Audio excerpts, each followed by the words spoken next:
It goes safe at the plate. Piazza to third. That's lead two ship. Off and set. The pitch to Piazza. Hit in the air to deep right field. That goes Gwynn. Looking up. And it's out of here. Hit in the air to deep right center. Way back. And gone. 2-1 pitch. Hit in the air to deep left field. Back goes Curtis. Looking up at the wall. It's out of here. Piazza hits one in the air to deep left field. Back goes Rondell White. Back on the warning track. Back at the bullpen. Vince jump.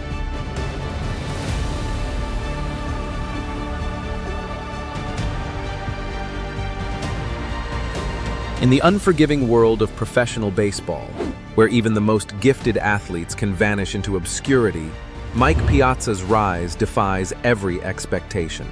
Drafted as a favor, doubted by scouts, dismissed by coaches, and yet he became the most dangerous offensive catcher the game had ever seen. This isn't just a baseball story, it's a story about grit, reinvention, and defying the odds. It's 1988. The final rounds of the MLB Draft are wrapping up. In Norristown, Pennsylvania, an 18-year-old named Mike Piazza waits by the phone, not knowing whether the dream he's chased since childhood is already over. He's not a top prospect. He's not even on anyone's radar. But then the call comes, from the Los Angeles Dodgers. Round 62, a selection so late, it's virtually a formality. The reason? Tommy Lasorda, the Dodgers manager and a lifelong friend of Mike's father, Vince, asks the organization to draft the kid as a favor. Nobody, not the scouts, not the coaches, not even Mike, could have imagined that this courtesy pick would eventually end up in the Hall of Fame. Born on September 4th, 1968, Michael Joseph Piazza grew up in a blue-collar household where baseball was more than a pastime. It was a family legacy.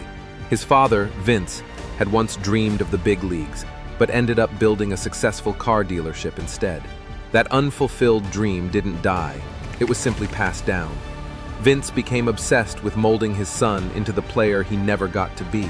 He installed a batting cage in the backyard, imported professional-level pitching machines, and turned their home into a private training camp.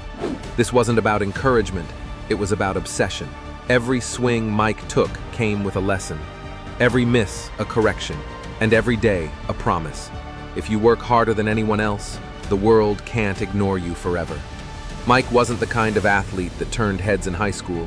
He wasn't fast, and he didn't look the part. But the kid could hit. He showed flashes of raw power that hinted at something deeper.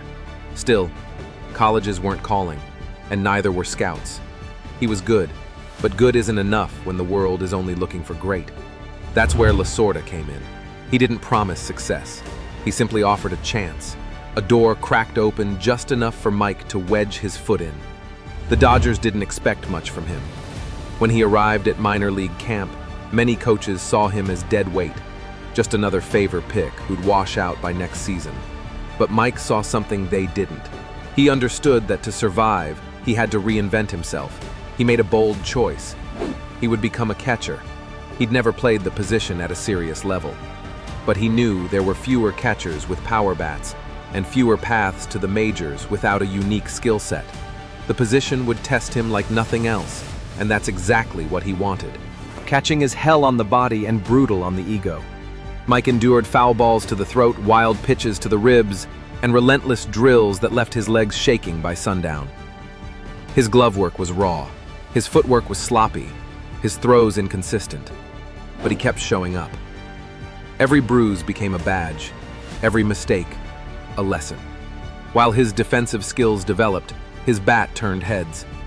Coaches who once rolled their eyes began to whisper. In 1992, playing for AAA Albuquerque, Piazza hit .341 with 29 home runs and 100 RBIs. Suddenly, that joke of a draft pick didn't seem so funny anymore. That September, Mike was called up to the majors. The debut was quiet, but what followed was anything but. In 1993, his rookie season, Piazza batted .318 with 35 home runs and 112 RBIs. These weren't just great numbers, they were historic. He won National League Rookie of the Year unanimously and changed how teams thought about the catcher position. Until then, catchers were game managers, defensive specialists expected to contribute at the plate only as an afterthought. Piazza obliterated that mold. Through the mid-1990s, he became one of the most feared hitters in the game. Year after year, his numbers soared. In 1997, he batted .362 with 40 home runs and 124 RBIs, numbers that are nearly unimaginable for a backstop.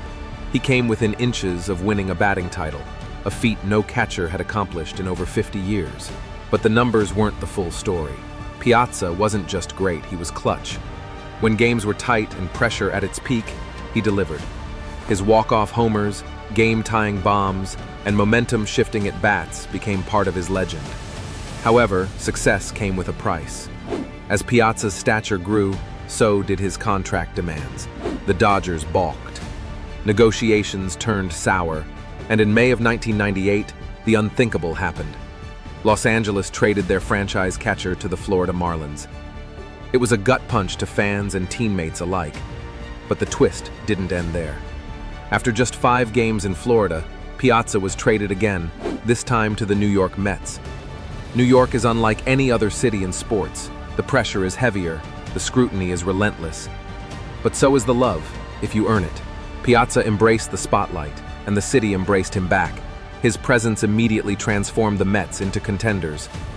In 1999, he hit .303 with 40 home runs and 124 RBIs, leading them to the playoffs. A year later, he carried the Mets all the way to the World Series, against their crosstown rivals, the New York Yankees. But before that showdown, something darker had unfolded. In a regular season game, Yankees pitcher Roger Clemens hit Piazza in the head with a fastball, leaving him concussed. As the 2000s rolled on, the wear and tear of catching began to show.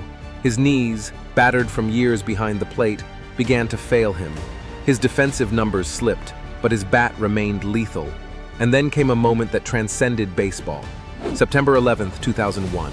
10 days after the terrorist attacks, baseball returned to New York.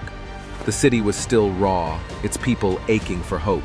That night, under the lights at Shea Stadium, Piazza stepped to the plate and crushed a go-ahead 2-run homer that echoed far beyond the stands. It wasn't just a home run, it was healing. For a brief, beautiful moment, the city remembered how to smile. In 2005, Piazza said goodbye to the Mets. He signed with the Padres, then the Oakland A's. His numbers declined, but his presence never faded. He was a mentor, a professional, a symbol of what hard work could achieve. He retired in 2007 after 16 seasons, with a career batting average of .308, 427 home runs, and 1,335 RBIs. Among catchers, his 396 homers behind the plate remain the gold standard. But even as he walked away, a shadow lingered. He had played during the steroid era, a time when greatness often came with suspicion. Though Piazza never tested positive and repeatedly denied using performance-enhancing drugs, whispers surrounded him. And when Hall of Fame voting began, those whispers kept him waiting. But the numbers didn't lie, and neither did the hearts he won over. In 2016, justice was served. Mike Piazza was inducted into the Baseball Hall of Fame. As he stood at the podium in Cooperstown, voice trembling, tears falling, he thanked the man who never let him quit, his father. He thanked the coaches who gave him a shot, and he thanked the fans, especially those in New York, who made him feel like a king. Today, Piazza's legacy stretches far beyond statistics. He changed the DNA of the catcher position. He gave hope to every overlooked kid in America, and he proved that greatness doesn't always come gift-wrapped. Sometimes it has to be built. One swing, one bruise, one impossible belief at a time. Because when the world tells you you're not enough, when your story is supposed to end before it even begins, Mike Piazza is living proof that you can still write your own ending. And sometimes that ending is legendary.